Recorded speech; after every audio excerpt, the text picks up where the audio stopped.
Hello, welcome back to the Inbox Academy channel. Today we have guest expert Paulina Pinsky. Paulina, welcome to the the show. Thank you for having me. It's an honor and a I'm privilege and a pleasure. so excited to have you here. Paulina, you call yourself a writer, a figure skater, a clown. I love the names, the labels there. But I know that you are so much more than just your, titles and labels. How do you like to describe yourself and what you do? Ooh, I really think it's my soul's purpose. Well, one, to make art myself. So I'm a writer, I'm a figure skater and a clown. So those are the monikers that I lead with. And then in my business, I love to, well, one, help people discover their creative sides, but also uncover their creative purpose and find clarity and creativity in their daily lives. So that is my entire bag is I make art myself, but also I help people facilitate their creative practice in their own lives. Yeah, and tell us quickly, what is your business? What do you do? My business. So I am a writing coach and I also facilitate taking people through the artist way. So that's sort of my main thing is taking people through all 12 weeks of the artist way. If you don't know what the artist way is, it is a 12-week spiritual workbook written by Julia Cameron that I should have pulled out right now. It's like, yes, I have it. Oh, excellent. It's always within arm's reach. The artist way, a 12-week spiritual workbook written by Julia Cameron.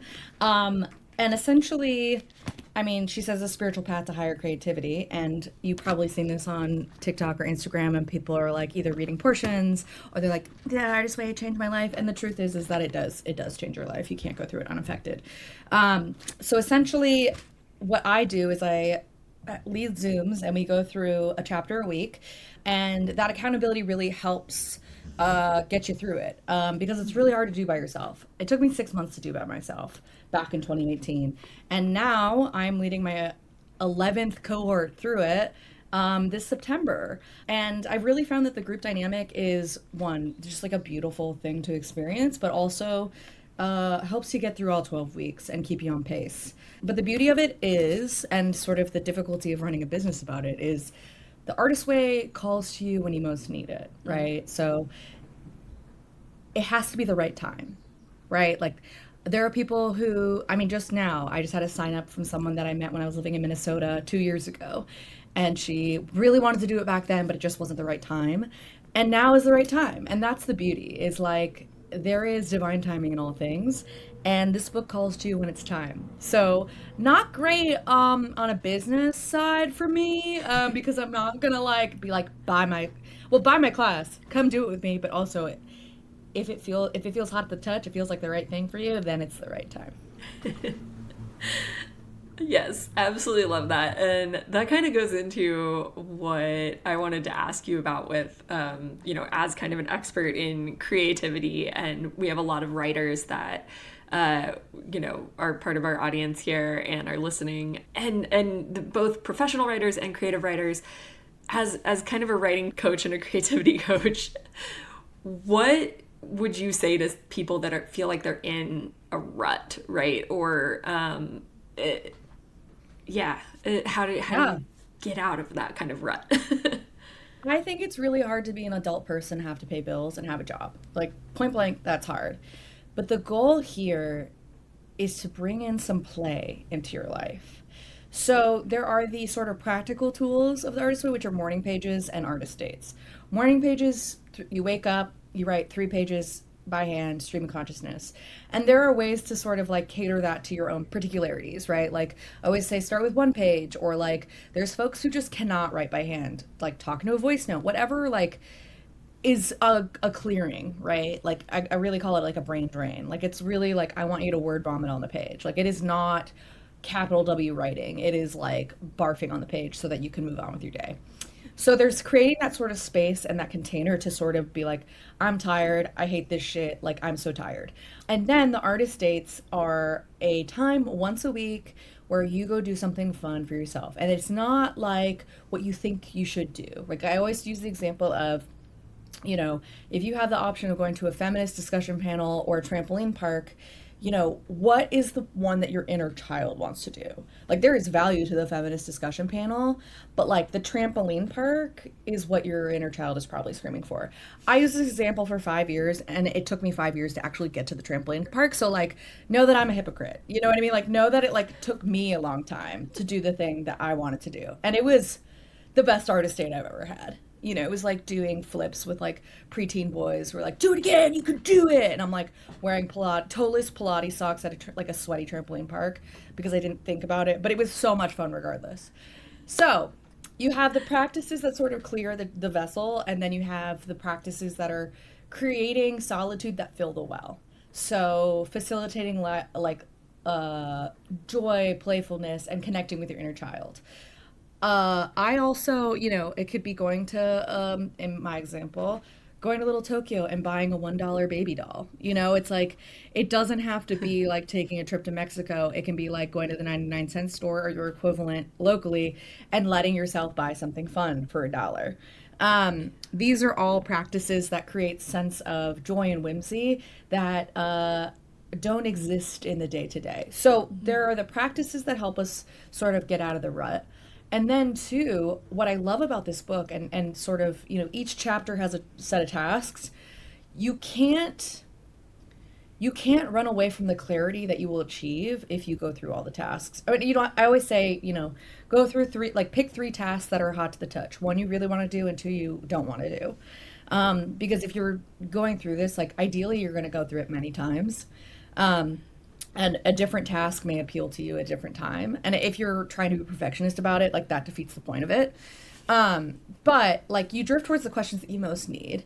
And I've had people join the artist way and like quit their job and move to Germany. But I've also had people do the artist way and like get a corporate job. Like, it really is about getting clear on what is right for you right now.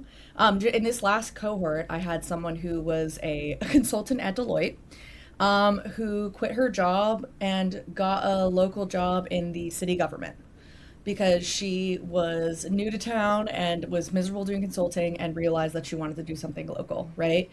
And that obviously is not like her creative practice, but because she was getting clear on what she actually wanted to be doing, she made space for banjo classes. She made space for writing again, right? Because you're not actively miserable when you're getting clear with what is making you miserable. So, and I mean, my dear friend Annie, who's done the cohort multiple times, first cohort, she was in a job she hated, an academic job. By the second cohort, she was still at the same university. She just switched departments, and her work-life balance changed immensely. So I think part of the burnout is looking at your life clearly and saying, okay, what isn't working? What doesn't fit? And that's the other thing too, is like she writes in here, I don't like that is a sign of health. I don't like the color black like I thought I did, but you look in your closet and you only have black clothing, right? Mm-hmm. Like being able and willing to pull all the black from your rack and start over. That is the both the painful work but also the exciting work Yeah. because you really get in touch with what you actually like versus what you think you like. So that's my answer to that question. I hope that it answered it. I love that, and I'll take it a step further and ask you personally: have you ever been in a creative rut, and how did you get out of it? Oh my God. Oh, I mean, yes, yes, absolutely. I mean, not honestly, not since I got sober, 4.5 years ago. I mean, I think for me, um, drugs, alcohol, and dating shooting men was like my like self-harming choice, like drug of choice, and like Mm-hmm. the amount of times I spent my days pining over some dude that I went on one date with, who I didn't know, but I was like, I wonder if it's gonna work out. I wonder if he's the one, like that was like so there's an exercise called the 7 deadlies, and you basically put on strips of paper. It's like drugs and alcohol, sex, food, working, relationships, like kind of the things that can block you, and you like put it in a bag and you shake it up and you like pick it. And I remember when I did the 7 deadlies, it was like I think it was the first time I did it. I really have a profound memory of this. I kept getting drugs and alcohol, and I was like, I don't have a problem like this. Like, why do I keep getting this? And now I look back and I'm like, I absolutely did. Denial is a heady drug. And that isn't to say that everybody struggles with that. But um, she does suggest being sober for the 12 weeks. And that being said, like, I did it not sober many times. But what I got from it was so much more profound when I was sober. And I am sober for like I can't live my life if I'm not sober kind of reasons. And even just having that break and that amount of clarity, I've had participants do it just for the 12 weeks and it's just like really helpful and then go back to moderated drinking. Um, but I think in the early stages of going through the book, I went through it my first time. It took me 6 months. Second time I did it, we're writing my graduate thesis. Third time, I led friends through it. And then the fourth time, I was 10 days sober leading a public cohort for the first time. And I think since that cohort, I really haven't experienced like true creative block because I I feel like writing is my primary medium, but if I don't feel excited by it, I move to something else. Like I discovered this year I'm a clown, or dressing is like a huge creative medium for me. I have gone through bouts of painting. I have, going to dance classes. There's sort of I feel like my creative life is so multi-pronged that it all feeds each other. And the natural rhythm of things allows for breaks in each one. Right now, I'm having fun with TikTok, which I never thought that would be true. But I am open to the idea of that being a creative medium, and it is sort of facilitating that for me. So Yeah. I would say, like, back probably the long and the short of it is the more healing that I've done within myself, the less creatively blocked I've experienced life. Like for me, getting sober was like such a huge catalyst and like realigning my purpose as a creative person. But again, it's like sobriety isn't the right choice for everybody, but like I was so preoccupied with everything else that I didn't have a space. I was creating drama in my life, so I didn't have the time and energy to create it on the page. And that's something that she says a lot of like artists who are Yeah. blocked create a lot of chaos in their lives because they have to put that energy somewhere. And I have experienced that full throated. And It's really there's a whole powerful. chapter. Yeah. And there's a chapter in here about crazy makers. It's early on chapter and it's about how like crazy makers will make schedules with you and then break their schedule and like they want you to, everybody has a way that they identify with crazy makers, but the real like higher self version of that is like realizing that I have been the crazy maker and the goal is to facilitate the creative practice so that I can be a better person. Because when I'm not creating, I'm a worse version of myself. Yeah, I can relate to that. So we definitely have a lot of writers listening, and would love to hear from you specifically. Yeah, to that. What do you think about writer's block? I feel like there's a lot of opinions of it doesn't exist or it does, but there's tools to overcome it or things like that. I'm so curious Yeah. to hear your opinion. I don't want to deny anyone's reality or experience of writer's block because I think that that's like gaslighting of like, what do you like? It's not real. And it's like, well, if you're experiencing it, it is real. I personally haven't really experienced true profound writer's block because it feels like a compulsion. Like I didn't like grow up dreaming of being a writer. Like I entered eating disorder recovery and then started compulsively writing because I was like, had to express myself rather than vomit up my feelings. Which is just like the fact of the matter is like, it'll wake me up in the night and I'm like, blah, blah, blah, blah, blah. That being said, I have had periods of sort of hitting walls with certain projects. And for me, like stepping away is such a huge tool because then I come back to it, learning whatever, or like, I really believe I'm always writing. Like, there's always like something going on and sort of digesting and parsing things in my head. And so, part of my process is stepping away and sort of letting things ferment and like talking about it with my husband and friends and things like that. And then too, like sort of the multi-pronged creativity that I was talking about, like taking a clown class, dance class, artist dates, morning pages. Like morning pages are such, I think that's the main tool for why I don't get blocked, is because in my morning pages, I'm not sitting down before I'm ready, because my morning pages like allow me to get ready. You know, like Mm. I'm the sort of person that if I have a bad dream, I will carry that into my day. But because of my morning pages, I'm like, I had a really fucked up dream, and I like write it out and I'm able to discharge it so that like by the time I do sit down to write, I am ready. Like I'm not like hemming, hawing, like it is such a good clearing tool. And I really do, I mean, this is when I get woo woo. I really do think that writing is the act of channeling. Like you're taking something ephemeral and like using your body as conduit. And so the morning pages kind of remove the garbage, the minutia, the like, Mm-hmm. well, so and so said this to me and I'm still thinking about it and I'm upset about it and da da da da. And so I think really when it comes, that's why I love this tool, is because really it's about like getting clear about what is keeping you from writing. Yeah. Yeah, I love that. One of my favorite analogies I've heard about like the creative process and almost like creative blocks and stuff. I think it was from John Mayer, like at some point talked about this, that his that creativity is kind of like a tap, and if you leave it for a long time it gets dirty water, right? And but like the only way to get clear water out of that tap is to just let it run, right? Like you just have to run the water through the tap until it comes out clear again. And that's like that's the only way. And I just love that analogy so much. It fits perfectly to my own experiences of creativity and having blocks at times, or yeah, and it's just yeah, getting it out in the ugly dirty water form is the 100%. thing that unlocks it again. Like Yeah. ugly first draft, let's go, you know?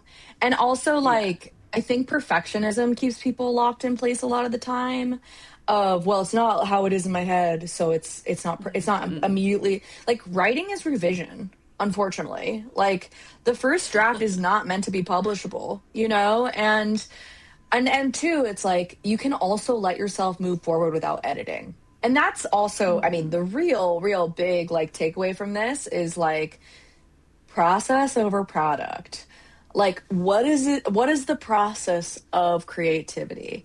Fuck the like I sold the book and I get to announce that on Instagram. That's fun. High dopamine day, okay?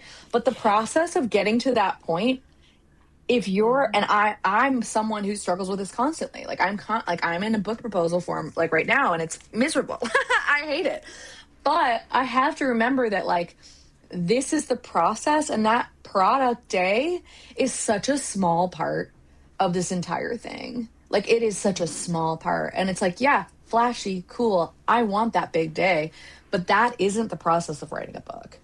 That isn't the process of doing my morning pages and sitting down even when I don't want to. And that's really like, that's why I keep coming back and doing this over and over again, right? Like I'm doing it to help facilitate change in others, but I'm also doing it so I can get myself right. You know, like Mm-hmm. I'm not perfect with artist dates. I give up those real fast. But when I'm in that cohort and I have to report every week what I did for my artist dates, I'm sure as shit doing it because I'm being held accountable. And so it's the creative community that really helps me like create clarity, yes, but also it's like it's part of my process now, you know? Um and yeah, I just getting the reps in too. It's being creative. If you are, I really think that everyone is an artist and everybody is creative, but choosing to use the tools that we have, like the tools, the gifts, is painful. It can be, but it's more painful to stay stuck, in my experience.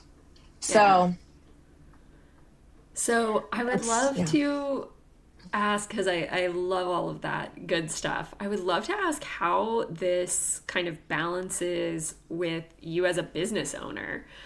because that's a lot of who we're talking to right now is, you know, a lot of business owners, freelancers, solopreneurs, all kinds of entrepreneurs and stuff. How does, you know, how do you kind of balance that creative output with, some people would say, the hustle aspects of your business, kind of where persistency matters and things like that, that sometimes don't always feel like they leave the space for your creativity? Yeah. I would say that I am in my sixth year of business owning, finally stepping into the fact that I'm genuinely a business owner, that it's not a mistake. I feel like I opened my LLC as sort of like, well, people keep asking for writing coaching and I got to figure out how to do this for tax reasons. And it wasn't ever like financially motivated. And now that it's 6 years later and like I haven't gotten a quote unquote real job, like I'm finally like addressing the fact that I am a business owner. So I'm like an accidental entrepreneur, solopreneur, you know? It's like I do the sort of creatively led thing and then I'm like, oh, got to figure out how to make this make sense for the government. But that being said, I think this year is sort of the first time that I've really stepped into that identity, and that's how we met, is through biz besties. And like, yeah, and I was able to like get vulnerable and be like, I don't charge people enough, but I feel like I can't charge people for what I do. And like I told all y'all what I was charging, and you were like, what? You can't, what? For 12 weeks? And so that has been such a helpful, like seeing that reaction in a room full of like people who are like purposely did business owners was really helpful. Um, and so I think the strategy behind my business is helping my creativity in that, like, being more purposeful and like action oriented with my business is actually helping my creativity. And I think for those who are more in the like, I did this on purpose. Like I have a business on purpose. I think you can use that mentality towards your creativity, right? Like on Mondays, I schedule 3 hours to work on my novel, or I'm going to start by going to the dance class at the Y every week. Like that is facilitating your creativity, like building it into your routine is a way to facilitate, at least start open the door towards it. And then I think like once you start opening the door, then it's like, then you end up going to little Tokyo and you like even just like your workspace. Like if you could see like I'm like kind of obsessed with little babies, and I have like a little altar here of just tiny babies.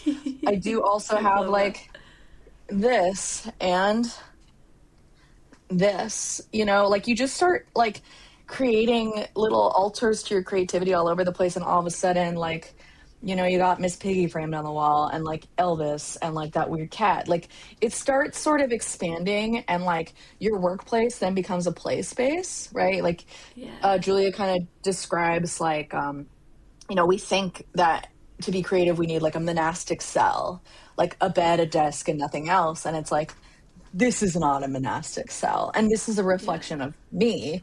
And so it starts kind of like the more you kind of open the door to your own particularities, your own likes and dislikes, then it just kind of keeps growing and growing. And so in short, I think like I imagine all you ladies are like so driven and so talented at what you do. And if you can give yourself space to play even once a week, that is going to have such I want to say repercussions, but that feels like a negative word, but positive repercussions, where you're starting to realize like, oh, I really do have space in my life for play, which also facilitates my creativity. So Yes. using that business work ethic to create space for your creativity, I think is the first step. Yes. I just had to reach and grab my notebook because I was like, what you said reminded me so much of a sticky note that I have in my book. And I was trying to remember if it was something you said at the business retreat. It was, you can't build a magnetic brand from a disconnected soul. And I don't Ooh. remember where it came from. I just wrote it down and it has like lived in my business notebook for ages. I wish it was And I just, me.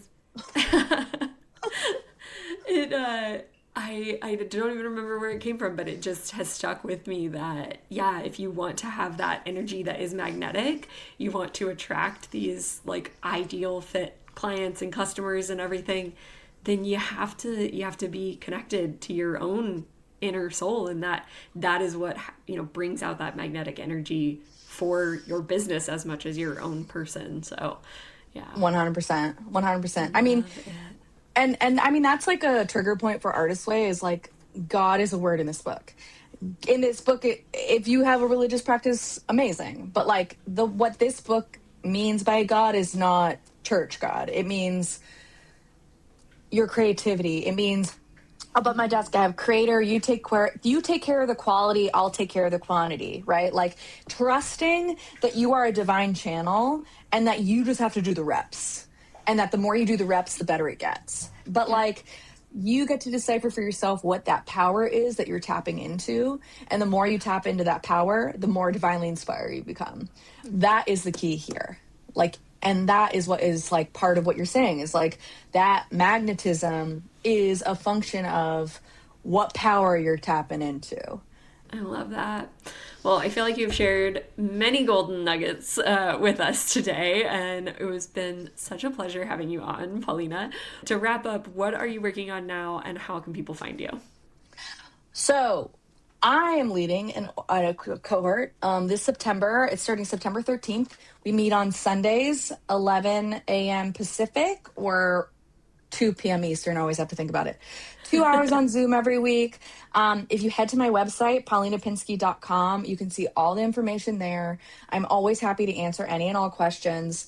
I'm always available for writing coaching. Artist Way is a great segue into to writing coaching. It's a great way to get sort of vetted on my style. And yeah, I would love to have you with us this September. And if this September isn't the right time, I do it every January. Awesome. Thank you so much for coming on and sharing your knowledge, Paulina. And everybody else, thank you for watching. And don't forget to like and subscribe if you enjoyed this. Thank Bye. you.